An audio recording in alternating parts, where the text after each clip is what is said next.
ఈ వీడియో చూసే ముందు జై హనుమాన్ అని కామెంట్ చేయండి. అక్టోబర్ 2వ తేదీ శనివారం రోజు నాగుల చవితి వచ్చింది. శనివారంతో కలిసి వచ్చే నాగుల చవితి చాలా శక్తివంతమైనది. కాబట్టి కార్తీక మాసంలో వచ్చే నాగుల చవితి రోజున నాగదేవతలను ఎలా పూజించాలి, పుట్ట పూజ ఎలా చేసుకోవాలి, పాటించాల్సిన నియమాలు ఏమిటి అన్న విషయాల గురించి ఈ వీడియోలో తెలుసుకుందాం. వీడియోని స్కిప్ చేయకుండా చూడండి. కార్తీక మాసంలో వచ్చే నాగుల చవితి రోజున నాగదేవతలను పూజిస్తే మీ జీవితంలో ఉన్న కష్టాలన్నీ వెంటనే తొలగిపోతాయి. ఈ నాగుల చవితి రోజున నాగదేవతలతో పాటు శివుడిని పూజిస్తే మీ ఇంట్లో ధనధాన్యాలకు లోటు ఉండదు. అలాగే శివుని ఆశీర్వాదం మీ ఇంటిపై ఖచ్చితంగా ఉంటుంది. నవంబర్ 25వ తేదీ శనివారం నాగుల చవితి రోజు ఉదయాన్నే నిద్రలేచి తలంటు స్నానం చేసి ఇల్లంతా శుభ్రం చేసుకుని ఇంటి గడపలకు పసుపు రాసి కుంకుమ బొట్లు పెట్టుకోవాలి. ఈ నాగుల చవితి రోజు ఇంటి గుమ్మానికి మామిడి తోరణాలు కట్టుకుంటే మీ ఇంటికి అఖండ ఐశ్వర్యం సిద్ధిస్తుంది. నాగుల చవితి రోజున నాగ దేవతలను పూజించే వాళ్ళు ఎరుపు రంగు దుస్తులను వేసుకోవాలి. ఈ నాగుల చవితి రోజు ఇంట్లో ఖచ్చితంగా పూజ చేసుకోవాలి. శివపార్వతుల పటం ముందు నువ్వుల నూనెతో దీపారాధన చేసుకోవాలి.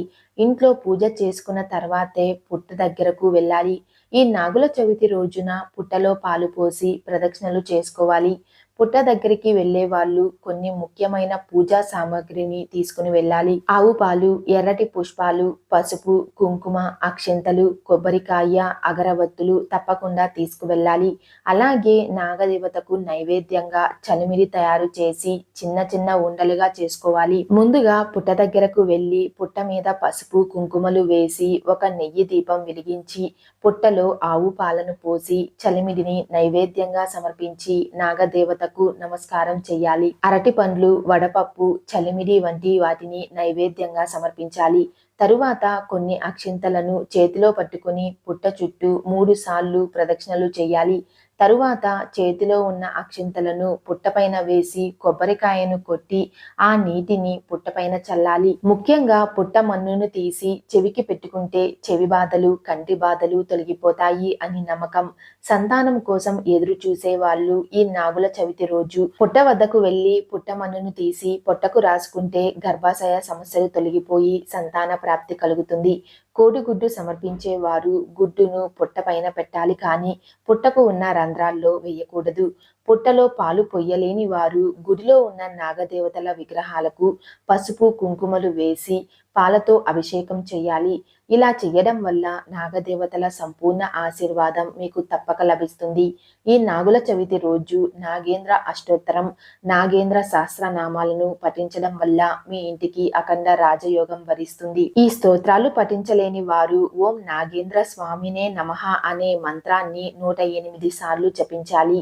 ఈ నాగుల చవితి రోజు నాగదేవతల విగ్రహానికి అలాగే శివలింగానికి అభిషేకం చేయాలి. నాగుల చవితి రోజున ఎవరైతే శివుడిని అభిషేకిస్తారో అలాంటి వారికి అఖండ రాజయోగం వరిస్తుంది. చెరుకు రసంతో శివుడికి అభిషేకం చేస్తే మీకున్న డబ్బు సమస్యలన్నీ తొలగిపోతాయి. ఆవు పాలతో శివుడిని అభిషేకిస్తే అష్టైశ్వర్యాలు చేకూరుతాయి. ఈ నాగుల చవితి రోజు ప్రతి ఒక్కరూ కొన్ని నియమాలను పాటించాలి. ఈ రోజున ఎట్టి పరిస్థితుల్లోనూ పొలం పనులకు వెళ్ళకూడదు. అలాగే భూమిని తవ్వకూడదు. ఇంట్లో ఉన్న ప్రతి ఒక్కరూ ఖచ్చితంగా తల స్నానం చేయాలి. ముఖ్యంగా ఈ రోజున కత్తిపీటలతో కూరగాయలను కొయ్యకూడదు. కత్తులు, కత్తెర వంటివి కూడా ఉపయోగించకూడదు. ఈ నాగుల చవితి రోజున కేవలం చేతితో విరిచే కూరగాయలను వండుకోవాలి. ముఖ్యంగా ఈ చవితి రోజు చిక్కుడు కూరను తినాలి. అలాగే కందిపప్పును కూడా వాడకూడదు. నాగుల చవితి రోజున బట్టలను కుట్టకూడదు. ముఖ్యంగా సాయంత్రం సమయంలో పొరపాటున కూడా పాము పేర్లను మీ నోటితో పలకకూడదు. నాగుల చవితి రోజున పగలంతా ఉపవాసం ఉండి రాత్రికి భోజనం చెయ్యాలి. మీ మనసులో ఉన్న కోరికలు త్వరగా నెరవేరాలంటే 5 నాగపడకలను పుట్టలో వేసి నైవేద్యం సమర్పిస్తే మీ మనసులో ఉన్న కోరికలు ఖచ్చితంగా నెరవేరుతాయి. నాగుల చవితి రోజు ఇంట్లో పూజ చేసే వాళ్ళు శివపార్వతుల పటం ముందు దీపారాధన చేయాలి.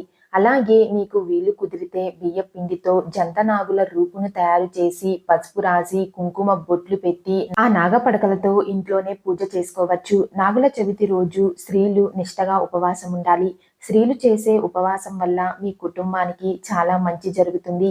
నాగుల చవితి రోజున నాగదేవతలను పూజిస్తే కాలసర్ప దోషాలు, రాహుకేతు దోషాలు తొలగిపోతాయి. ఎవరైతే నాగదేవతలను పూజిస్తారో వారికి అష్టైశ్వర్యాలు చేకూరుతాయి. మనలో చాలా మంది తమ బంగారాన్ని తాకట్టులో పెడతారు. అలాగే మరికొంతమందికి సొంతింటి కల ఉంటుంది.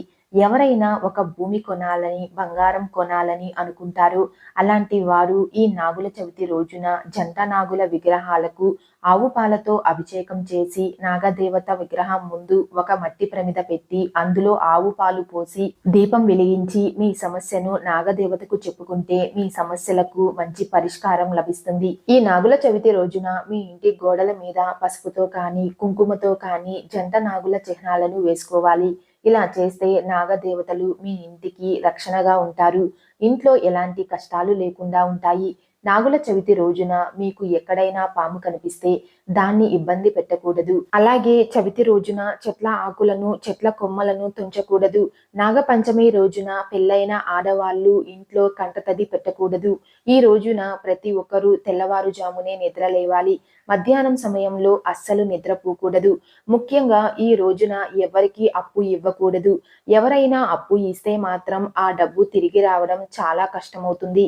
ఈ నాగుల చవితి రోజున జుట్టు కత్తిరించడం, షేవింగ్ చేసుకోవడం, గోర్లు కత్తిరించడం వంటి పనులు అస్సలు చేయకూడదు. నాగుల చవితి రోజున చేసే పూజల వల్ల 1000 రెట్ల పుణ్య ఫలితం లభిస్తుంది. అంతేకాకుండా ఈ రోజున నాగదేవతలను పూజిస్తే ముక్కోటి దేవతల ఆశీర్వాదాన్ని కూడా పొందవచ్చు. ఈ వీడియో మీకు నచ్చినట్లయితే లైక్ చేసి షేర్ చేయండి. ఇలాంటి మరిన్ని అప్డేట్ కోసం మా ఛానల్ ని సబ్స్క్రైబ్ చేసుకోండి.